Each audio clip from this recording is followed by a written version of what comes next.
Welcome to another episode of the Concrete Logic Podcast. And today I have Rich Szecsy. Szecsy. I missed it. Did I get it that time? You got it. Nice. He's an executive in the concrete supply arena. He's been on the podcast twice before, way back, episode 20, where we talked about there's nothing more sustainable than concrete. That was the first one. And then the second one, we talked about concrete and type 1L cement, no turning back. That's when we were making the transition. So I'm sorry, the first episode was episode 20. That was back in 2022. And then episode 44, that was early, when was that? Episode 44 sounds like a long time ago. Yeah. Last April, April 23. So, Rich, thank you for coming back on the show. Well, good. I'm pacing about every once a year now. So yeah, there you go. But we'll have to get you on more frequently. You're a popular guy as far as getting people always looking out to you for your opinions on things. So sure. I appreciate you coming here. Before we get started with Rich today, just want to remind folks how you can support the podcast. There's 3 things you can do. If you enjoyed the episode today with Rich, please share it with a colleague or a coworker in the industry. The second thing you can do is if you go to the website, concretelogicpodcast.com, there's 2 ways you can get a hold of me.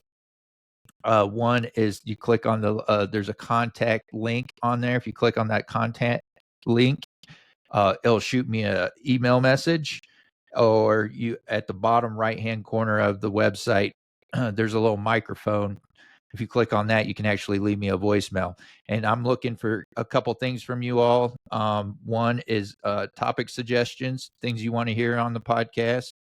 And another is guest suggestions. So Rich was a suggestion from someone originally way back when. I think actually Rich's story is unique because someone heard him speak at the World of Concrete and told me, hey, you need to get this guy on your podcast.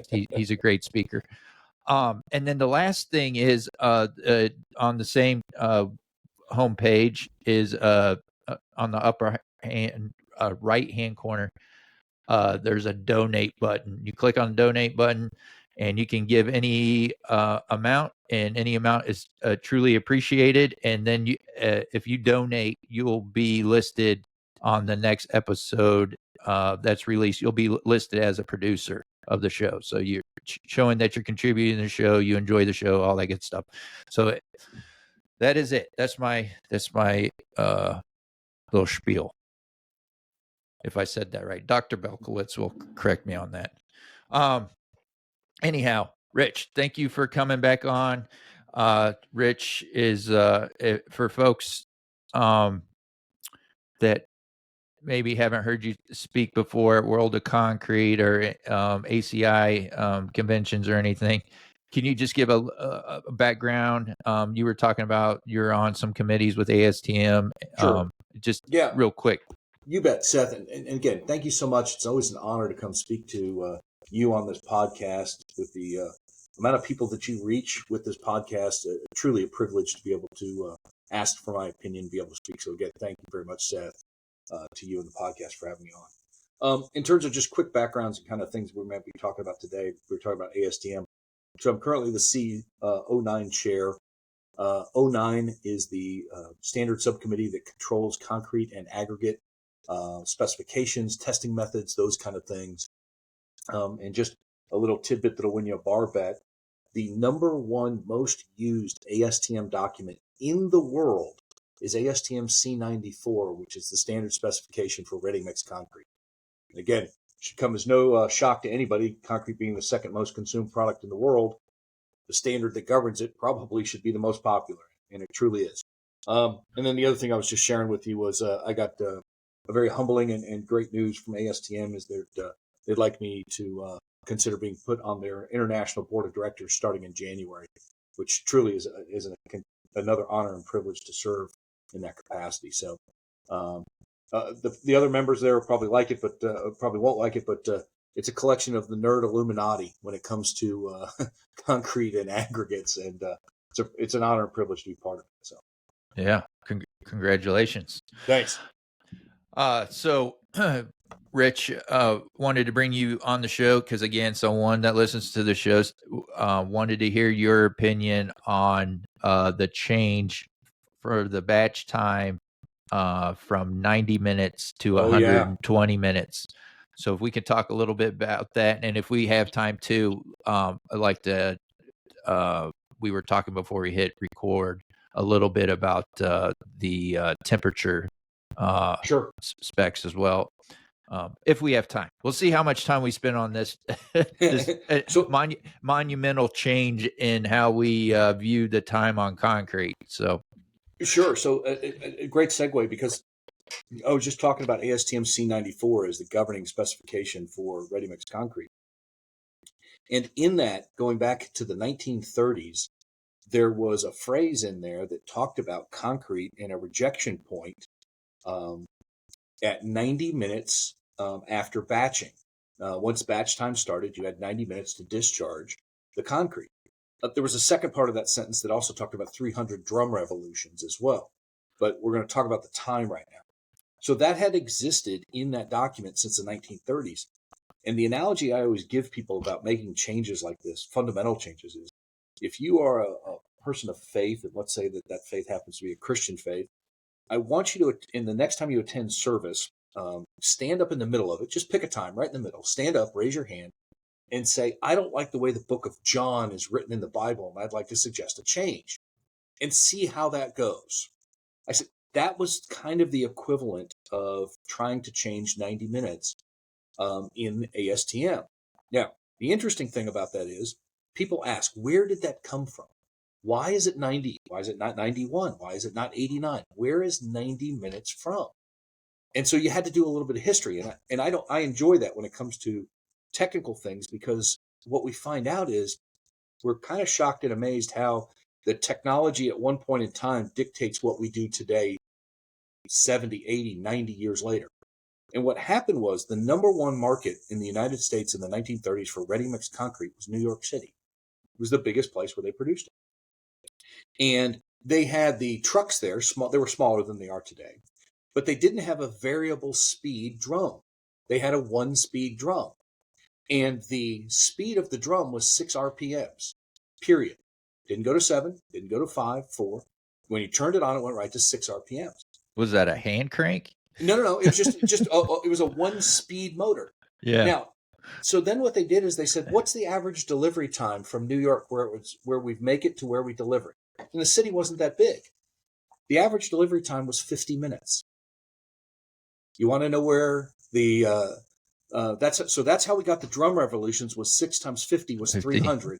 Yeah. So that was it. And then the other one was, why 90 minutes? What was magical about 90 minutes? So then somebody used an aggregate at the time that was developed, and they said, how long does it take for the aggregates, not with concrete, just the aggregates? They put them in a drum, and they kept turning the drum, and then they would discharge it, and then they looked at it, and they said, these aggregates have pulverized themselves in 90 minutes, therefore the concrete must be no good. What? That's it. That was the entire sum of how that technology was used to then become part of the standards in the 1930s and progressed all the way to today. And we used that as a point of rejection on job sites. Yeah. People would look at their watch and go, oh, it's 91 minutes. The concrete is supposed to be bad. Get rid of it. It didn't matter what the temperature outside was. It didn't matter what the mix design was. It didn't matter what its purpose or use was. We just had people who go, it's 91 minutes. Now, I'm not a smart guy, but I think the concrete is a little bit less smart than me. And I'm telling you, concrete is not smart enough to know that it has gone bad at 91 minutes. And here's the other thing that just practical capper I'll give you that started this was, I asked, has anyone ever experienced, and we did a survey, we did a poll, we were checking on this at societies and other meetings.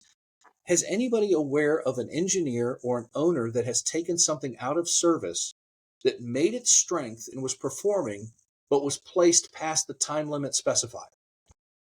Did anybody rip something out like, hey, concrete's supposed to be, it's a deck. It's supposed to be 3,000 PSI, let's say. And let's say the cylinder's broke at 4,200. Yay, meets its strength.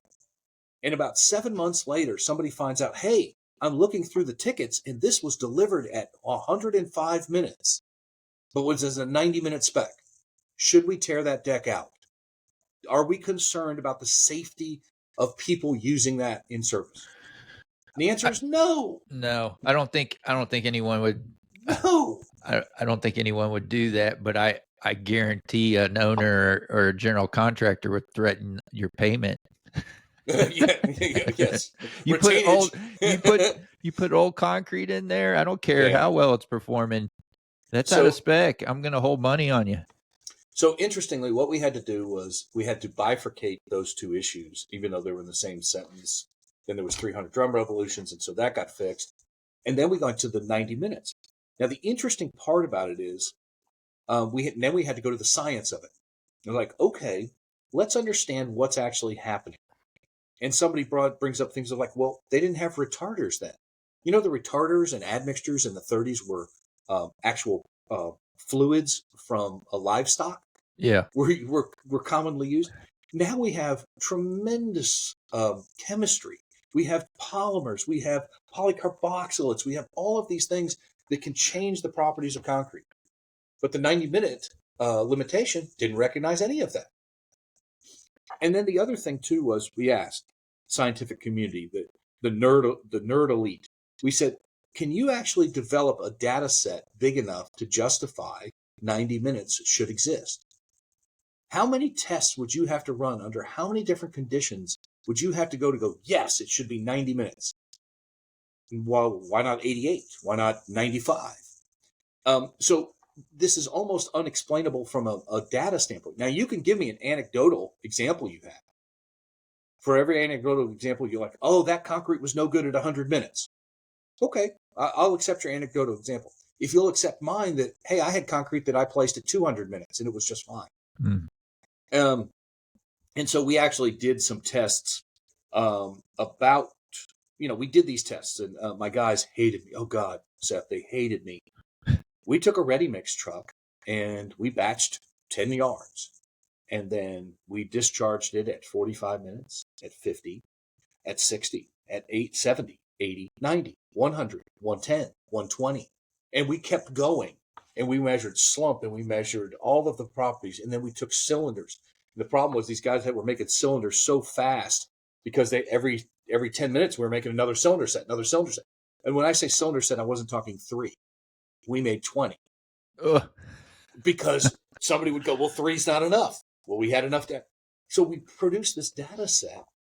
And then it was like, somebody tell me why this data set is wrong. Produce the contrary. And so that's one of the things that kind of started this. So now, I'll come back and fill in a little bit. Fast forward to, well, what does the document say today? What does it truly say? And Seth, when you introduced the concept, the topic originally, you were like 90 minutes. There is still a time limit in the ASTM C94. And let's just take, for example, you and I here. You're a contractor, I'm a producer. And what happens in the spec is it says, you, Seth, get to specify what the time limit is. And you can pick anything you want. You could pick 45 minutes. You could pick 2 hours. I, as the supplier to that, get to bid that appropriately, just like any other thing you specify to me. Mm-hmm.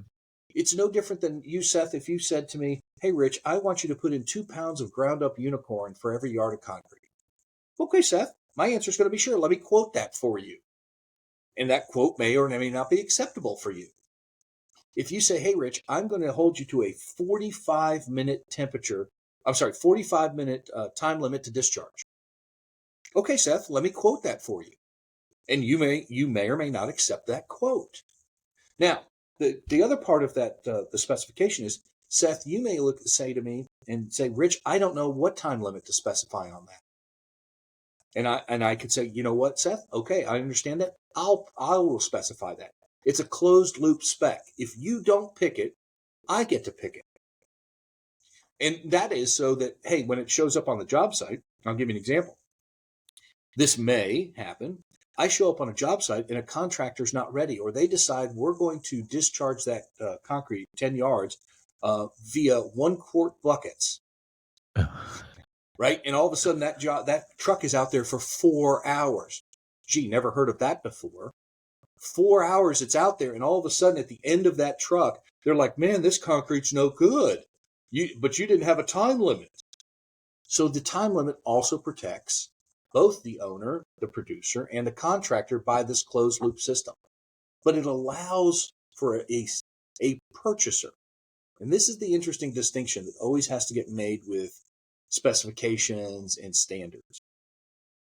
I, as a producer, have an obligation to one person only as part of this process.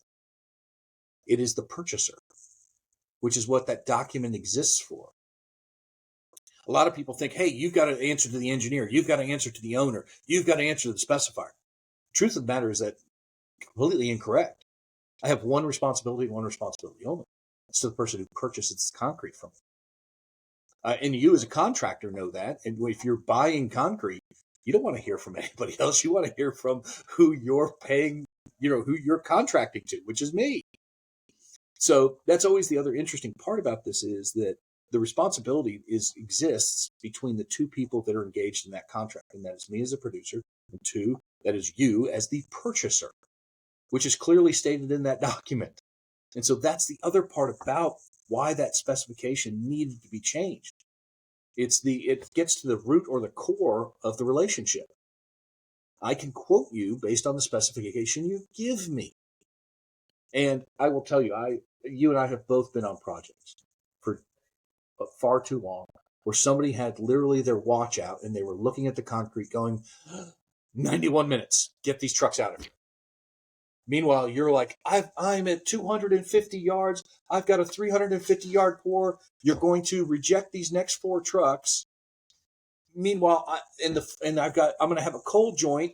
All this stuff goes on, and the concrete wasn't smart enough to know it was supposed to be bad. Uh-huh. So that change that we're talking about took 10 years to get done in ASTM. 10 years. And again, the process is a very good process. It's a very open process. It's a very well-established process, and it's a consensus-based process. Now, and by consensus-based means that this is the other interesting part about how science works. Everybody thinks that there's one guy in a lab who comes up with something, and all of a sudden he says, the new color is blue. And the world says, oh, okay, the color should be blue.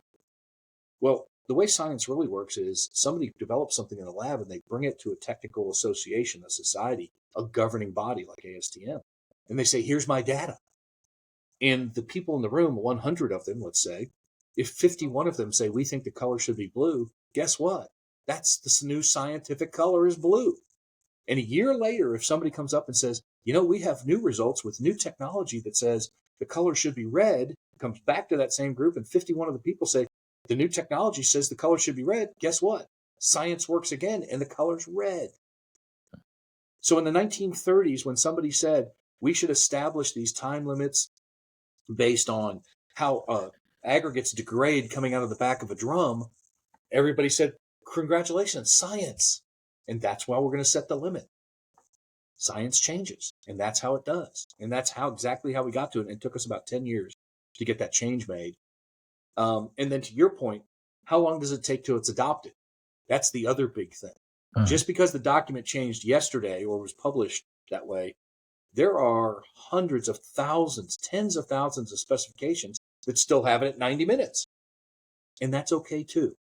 There's nothing wrong with that. It just means we get to bid that accordingly. Shockingly, in a competitive bidding environment, that's the way it's supposed to work. And I'll give you one final capper on this that was probably one of the most interesting arguments that got made. Was 15 years ago, nobody would have made this argument. But 10 years ago, it was a good argument to make, which was, aren't we supposed to be focusing on more sustainable construction methods? Aren't we supposed to be focused on greener building processes? Aren't we supposed to be focused on lowering carbon footprints? All good things to do, right? what is the impact of 91 minutes on a concrete rejection that we know is not bad? How does that affect the green footprint of that project? I use that term loosely. To just go, we're going to reject that load of concrete at 91 minutes, knowing it's good, but because the spec said that. What's the impact to the carbon footprint of that project by doing it? It's like, brilliant argument to use. Yeah. Brilliant. So again, it's one of these fascinating things that when you start to dig into it, you're like, why does that exist? Good Lord, we have, not only do we not understand why it exists, but if we do find out, we're like, it has nothing to do with how we build things today.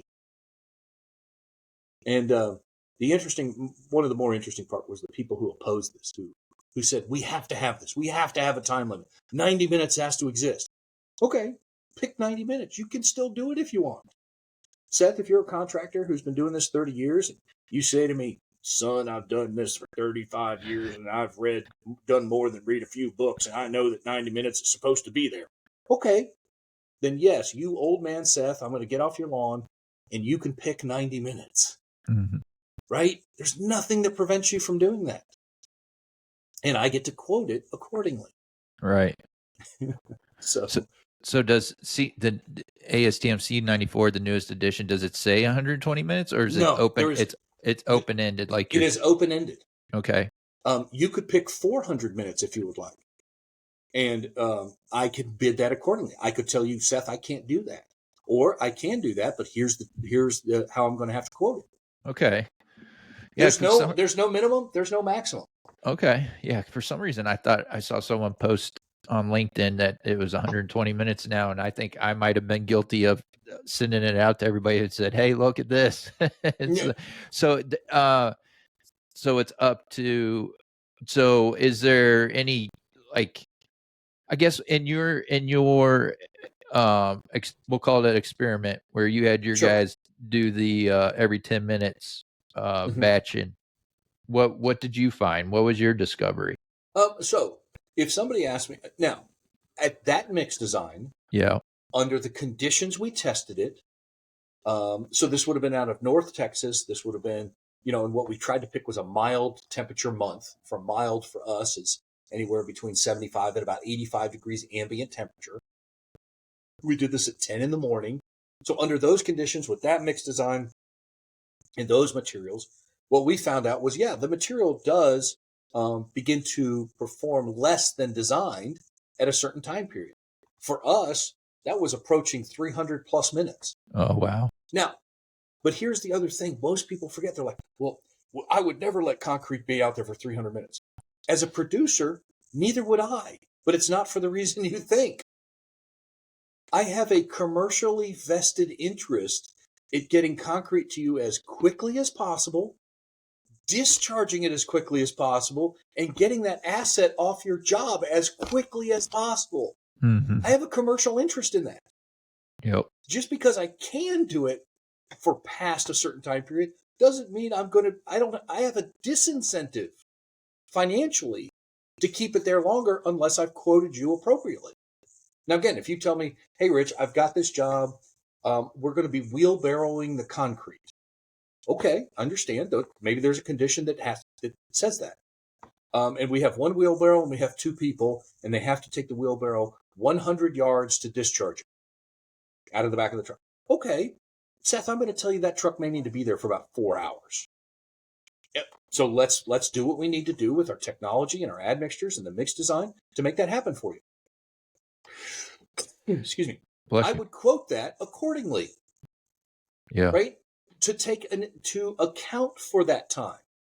Because otherwise, I want to get there. If all of the fresh properties check out slump air, temperature, these kind of things, I want that material out of my truck as fast and as safely as possible. And I want that truck back as fast and safely as possible at my plant. I have a financial incentive to have that truck there the least amount of time possible. Yeah. This is what everybody kind of missed as part of that spec was, I don't want it there a minute longer than it's supposed to be. So that's why, to me, it's an open-ended thing. It's if you, and the irony is, in some markets, You could go very rural, or you could go very urban if you wanted to. Again, let's go back to Dallas Fort Worth. You're really not going to go a whole lot of places in about 50 minutes there. If you're traveling, depending, unless it's between midnight and 6 a.m., it's going to be a 45-minute one-way haul. So I've got batch time. I got to get off the yard. I got this. By the time I get to you, concrete could be anywhere between 45 to 60 minutes old, almost all the time, unless the plant's, geographically convenient to the job. And that doesn't include traffic, right? So some of these things are almost impractical when somebody, because I'll see specs like that. They're like, if the ambient temperature exceeds 80 degrees, the discharge time must be 75 minutes. Congratulations, you're not pouring in Dallas Fort Worth between April and October. Right? Please inform your owner that the specification prevents them from constructing anything for 6 months out of the year. Mm-hmm. Well, what do we need to do? Well, let's look at some things practically. And I think that's how we approached that 90-minute limit was, what is this really doing? What is this preventing? And for anybody who still wants to have a 90-minute limit, there is no prohibition in the specification that limits that choice. You can still do it every time, all the time, in your jobs, on your specs, whatever you'd like to do. But for purchasers who choose not to have that in place, they also get that option. And that was that was, again, as we're talking to people and everything else, we're not limiting people from continuing to keep it. In fact, there's a footnote in there that says this historically had been 90 minutes, for a variety of reasons. And there's nothing that prevents you from continuing to pick it. And for those people that want to do that, they can. And I can quote it accordingly. Yeah. And I think that was the other part, was there were no other options, really. So anyway, that is literally changing a sentence in the book of John. It just was so dramatic because it had been there for 90 years. And it became, almost, part of the lexicon when it came to specifications and job site things and everything else, and colloquial conversations at contracting meetings or technical associations or societies. They're like, 90 minutes. Well, why? What was the purpose of it? Well, it's just there for 90 minutes. Well, why? And then you start to dig in, and all of a sudden people's arguments fall away pretty quickly. Because they were like, well, it protects the, okay, you can still pick it, but why does everybody have to pick it? And the other part about that was, go back to the first point I was making regarding the performance of the concrete. What if the concrete performs past 90 minutes? What was the value of the time limit then? It didn't serve long. It actually rejected, and I think over the multiple decades you and I have been working, how many yards of concrete were rejected because of a 91-minute limit that should have gone in place, that should have been used, that could have built something? And I think this is not tens of thousands. This is millions of yards of concrete. Oh, yeah, most that definitely. Have been summarily rejected for no other reason than that sentence existed in that document for 90 years. Yeah. And so to me, this is a huge step forward from an industry standpoint, from a logic standpoint, and from a practical standpoint on how we build things. Because at the end of the day, that's where I always get to. I every time I'm in a meeting with people, and let's say it gets a little contentious, the sentence I always come back to is, hey man, I just want to build something. Do you want to build something? You guys want to build this building? Do you want to build this structure? Do you want to build this project? Because I do. What do we need to do to figure out how we build this? And that to me was one of these fundamental things of like, how does this help us build anything? It didn't. So I'm sorry to wax a little philosophy there on you, but as an engineer who's got obligations, as a person who's been in this business and like the mafia can't seem to get out, it's important to me that we make an impact on our communities. And these kind of things, people don't think about it, but it truly did. where did that concrete go? Those millions of yards that got rejected? Some of it gets resold. Maybe some of it gets repurposed. Maybe some of it gets recycled. But I bet you a lot of it got dumped in places that had to, and just dumped and dumped and dumped. Yeah. We can do better than that, Seth. We can. And to me, that was one of my true motivations on this was, man, we can just do better. We can. And I think the standard, and I think the science, and I think the people who helped this all recognize and realize that. Yeah. So is temperature next? Oh, you really want to poke the bear today, don't you? Yeah. Yeah, if we can chat about it for a little bit. Yeah, I'll be happy to. We got about 5 minutes. We could. Okay. So I'm sure, I don't know if you're going to link to it or not, but somebody had posted something on LinkedIn, and it was almost in a I'm going to use the wrong terms here, but they were almost promoting the fact that they could cool concrete temperature to 75 degrees using liquid nitrogen. Yes. There was a video and everything else on it. And to me, it was one of those things of like, what are you promoting here? And for what purpose? Because there is no reason concrete has to be cooled to those temperatures for delivery. Now, yes, I will put a caveat on there. Under specific conditions, under certain circumstances, under, these kind of things, yes, that may be important, but not for all concrete. No. You're referring to like mass concrete. Mass concrete, yep. Absolutely. Under those kind of specific conditions. But if I'm doing a pavement on a roadway, on a bridge deck, do I need to be at 80 degrees and 85 degree temperature? No. Go back to my earlier point about concrete not remembering what it used to be once it gains strength. I've been on projects where like, hey, Rich, that concrete was placed at 105 degrees and the temperature spec was 90. Do you think we should tear it out? Well, what were the cylinder breaks? Well, they were at 160% of the design requirement. Okay, what do you want to do? You want to tear it out because it wasn't placed at the right temperature? Well, no, it'll be okay, but I'm just letting you know. Then what was the purpose of it? And I can't, and again, if I put on my material scientist hat, and this would be a great nerd debate for you, I think concrete, much like other materials, should not be thermally shocked. I think, now here's the analogy I always use. Have you ever looked at an ice cube that you could see through? And it was almost like a glass cube, and it was ice. And it was just perfect. You could see through it. The reason ice gets that way, that looks like almost glass, is because it is cooled at a very slow rate. The crystals are allowed to grow to their maximum potential, and it is a very constant rate, and it is not shocked. Now, have you ever seen that same ice cube that has cracks in it? And all of a sudden it went from, say, room temperature to freezing temperature very, very rapidly. It gets shocked. The crystals grow poorly. There's flaws in them, right? The same thing I believe is true in concrete. I want it to go through the least amount of temperature gradient as possible.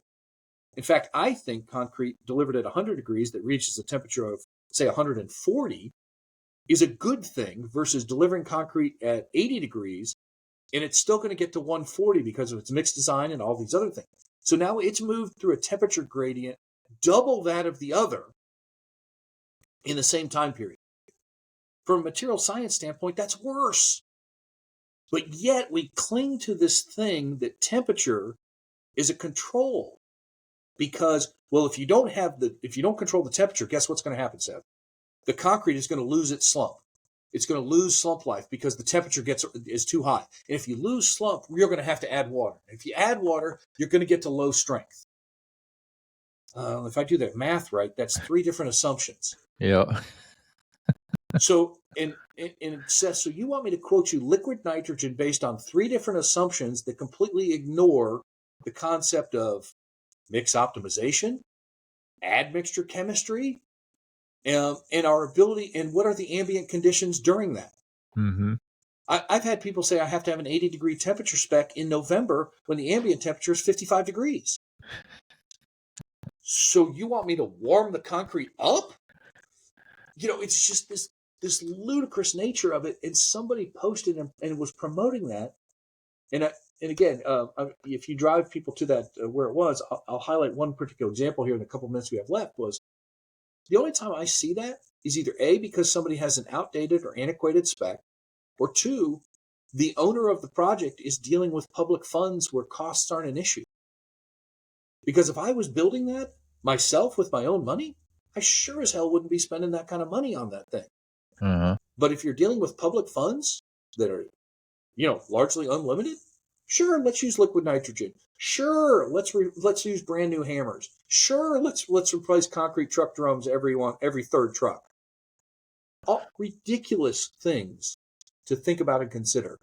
Well, what about all the cold water and hot water for seasonal concrete pours? What about that? I love doing that. I've got 2 I kids. know you love doing it because you charge us for it. I've got 2 kids in college. I've got a lake house. I got to buy jet skis this summer, Seth. Please specify that more. Yeah, no, I mean, the first thing we do when we see that 90-degree requirement in the spec is write an RFI and say, can we do 95? So, and what I'll wind up doing, Seth, when you send that to me, is I send you a letter that says, look, I'll guarantee concrete temperature strength or performance requirements up to 105, 100 degrees, 95 degrees with the following conditions, right? Mm-hmm. Let me use a retarder. Let me use a polycarboxylate mid-range or super plasticizer. Let me do these things that allow us to go to those temperatures. Yeah. And then all of a sudden, and the other one is, if somebody says, well, if you can get an engineer to sign that, congratulations. I'm an engineer and I'd be happy to sign that for you. But well, you're more of a concrete engineer than the guy that stamps the drawing. Well, and that's the other thing too, is that, we can talk about this anytime in the future, but over the last 20 years, there's a huge shift. The guy who stamps that drawing, when I submit a mix design, they don't approve mix designs anymore. They review them. Yes. So they're turning into architects. And there is a very subtle shift there in liability. Yeah. So, and my thing is, what an awesome thing to do, because I'm happy, because my position in risk profile hasn't changed no matter what they do. Yeah. I'm still responsible. And you, Seth, as the purchaser, is my number one and primary obligation. And so it's just, to me, always funny when we see these things get recycled like this, where somebody's like, see, we could cool concrete to this temperature. Why? For what purpose? And when you begin to ask those questions, you wind up that there's a triple assumption or a quadruple assumption somewhere. And when you ask the what I would call the closing question, are you going to advocate for concrete to be torn out when it gets placed above temperature but makes strength? Well, no. Then what was the purpose of the spec? It's like I've been on jobs, very good jobs, where they say, look, contractor says, here's what the slump needs to be to go into the pump so it can be replaced because of their placing technique or whatever they're doing. Concrete goes, slump is above that. Purchaser, Seth, what do you want to do? You want to keep going, or do you want to reject this truck? What do you want to do? Well, hey, pull a couple of cylinders just in case we got a problem. We can note it here, but let's keep this job going. Fantastic. Yeah. Let's build something, Seth. Let's go. Yeah. Oh, I think that's a perfect way to end today. Keep building.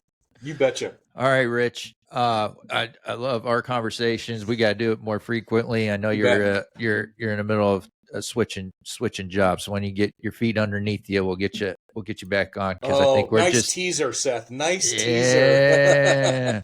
So that I think that your efforts to change that time limit, I mean, I think we're opening up some other opportunities there that we can refine the requirements on concrete that will